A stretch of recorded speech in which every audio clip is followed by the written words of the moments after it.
Okay, hi everybody. I hope you guys are doing well. And this video, it's about my answering all your questions that you asked. Um, as I asked you to fill out a survey during the start of the semester. And I'll break your questions down in a few parts. And I'm sure the first part will be relevantly the most interesting, but less relevant to the course.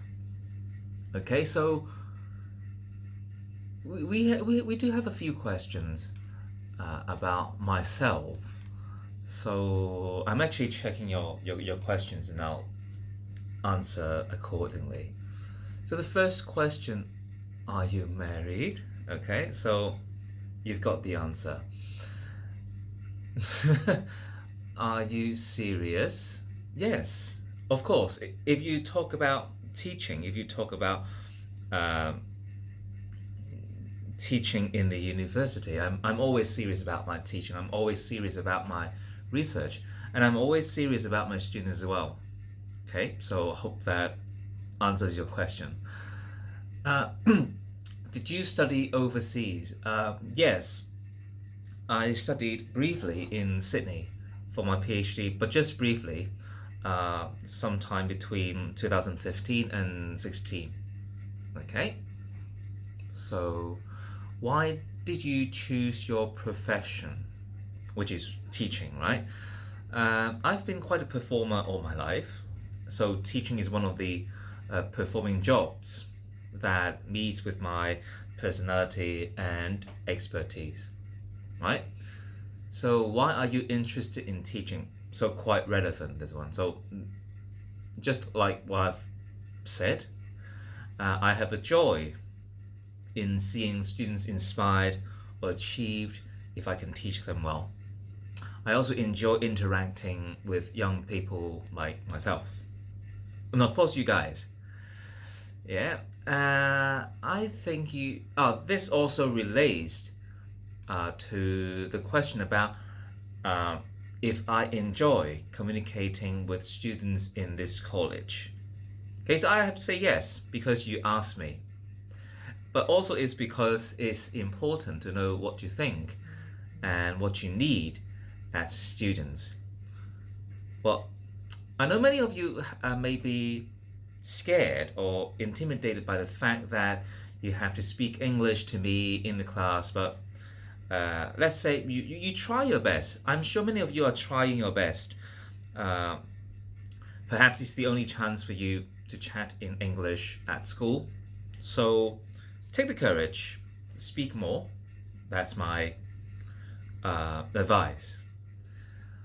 Okay, so what interests you as you work in this uni? Okay, so what answer do you want? I mean, the official answer or something that out of my heart, truly from the bottom of my heart. So this college has provided me a lot of opportunities and support as a researcher, emerging researcher, not a very productive one, but I do like teaching, so it gives me a lot of support as I teach. And in terms of research, the school does give me some funding and time, like fewer teaching hours. So I have time for working on my own projects. And I must say, this college has great potential to become one of the best self-financing research university in the coming 10 years because we are here. Because we do love research, we do love writing, we do love publishing what we love doing. Okay, and my research, it's about students writing, and also do some research on uh, what is that identities of teachers, and what else?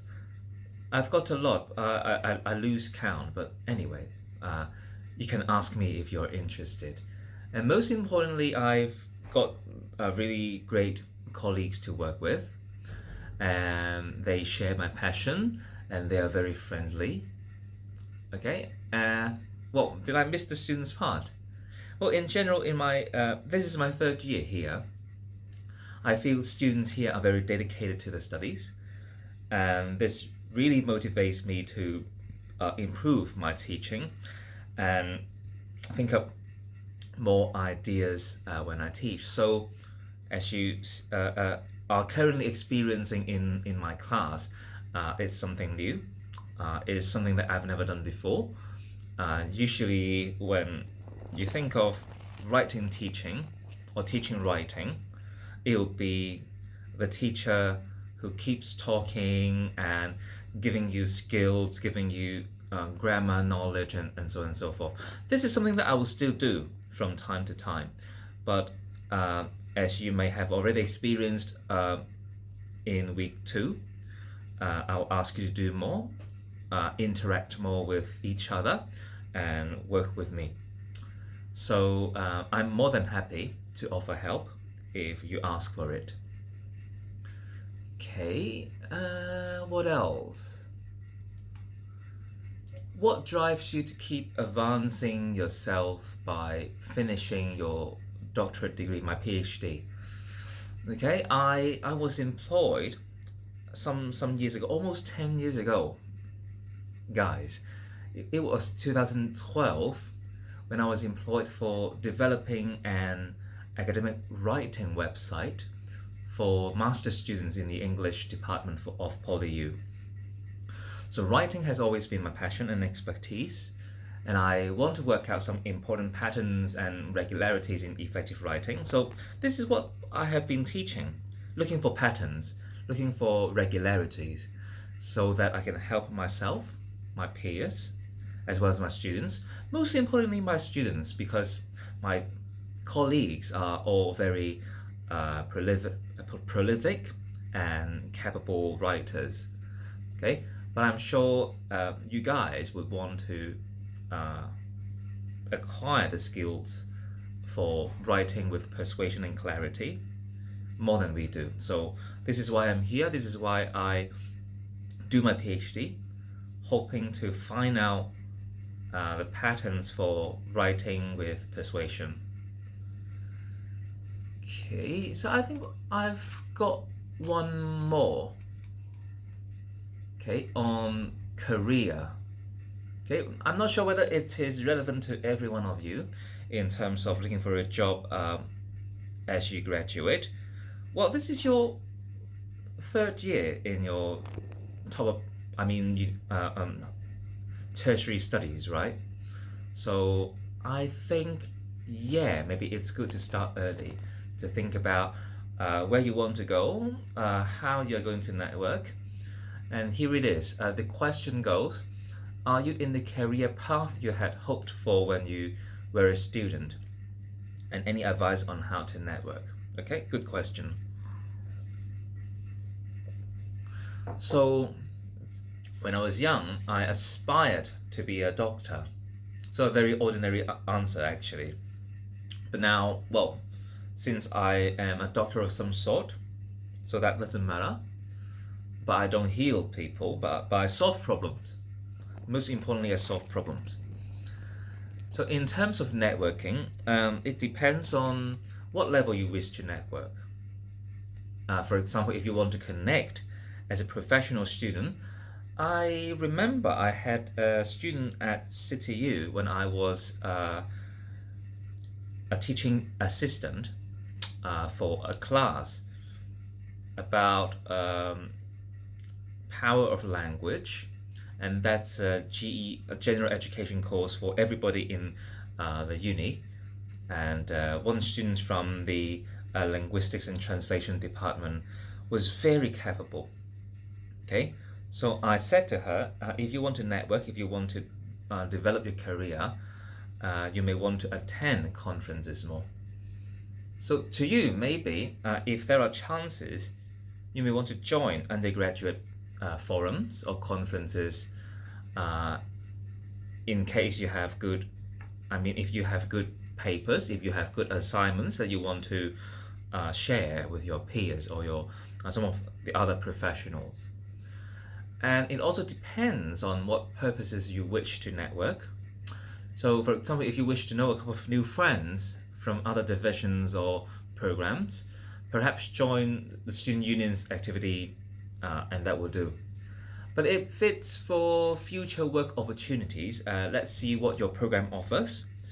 For example, I know some programs would offer internship, but we also provide like service learning courses in which you can connect with community partners out there, like NGOs and beneficiary groups, etc. So in my division, I belong to languages and communication. My colleagues and I have developed a course taking students to Chongqing Mansion, Chongqing Daiha, to have a digital storytelling course with the asylum-seeking refugee children. So I'm not sure whether you can take the course or it is exclusively for languages and communication students, the LC students, but yeah, I mean, look out for these opportunities when you have them. Okay, aside from your studies, I know studies are always very important, but you know, networking, reaching out, meeting new friends, chatting with your teachers would be very beneficial. Okay, so this is part one. How much time have I spent? Roughly 10 minutes for each session. Okay, so take care. I'll see you in the class, and yeah, bye for now.